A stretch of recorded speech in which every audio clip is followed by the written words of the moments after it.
दोस्तों, भोजपुरी को अश्लील बनाने वाले चंदन चंचल, जिनका नाम काफी ज्यादा वायरल होता रहता है भोजपुरी का इंडस्ट्री में, और इनका तो गाना हर हफ्ते 2 से 4 गाना रिलीज होता रहता है। और अगर इनके गाने के टाइटल की बात की जाए तो इनके गाने का टाइटल लेने में भी शर्म आती है, क्योंकि इनका इतना घटिया गाना होता है। आपको बता दें, गाना तो इनका सही होता है, हालांकि एक सिंगर अच्छे हैं, बट इनका जो टाइटल होता है, जो गाने का तरीका होता है, बहुत ही गंदा होता है। तो आपको बता दें, इनका एक गाना रिलीज हुआ है, हालांकि इनका एक गाना जो आता है काफ़ी ज़्यादा फेमस होता है, लेकिन आपको बता दें, आप लोग प्लीज़ इनके गाने को सपोर्ट मत किया करिए, क्योंकि ऐसे अश्लील सिंगर अगर भोजपुरी इंडस्ट्री में रहें तो पूरी इंडस्ट्री खराब हो जाएगी।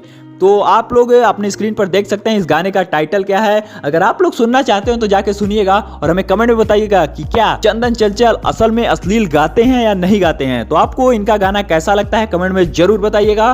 और अगर आप लोग हमारे इस चैनल पर पहली बार आए तो इस वीडियो को लाइक करके, चैनल को सब्सक्राइब करके बेल नोटिफिकेशन कॉल पे जरूर से सेट कर लीजिएगा, क्योंकि आपको हमारे चैनल से हमेशा एक अच्छी कंटेंट दिया जाता है, एक अच्छी खबर बताई जाती है। तो हमारी ये वीडियो लास्ट तक देखने के लिए बहुत बहुत धन्यवाद। तो मिलते हैं फिर से किसी एक और नए धमाकेदार वीडियो के साथ। तो तब तक के लिए जय हिंद, जय भारत, वंदे मातरम।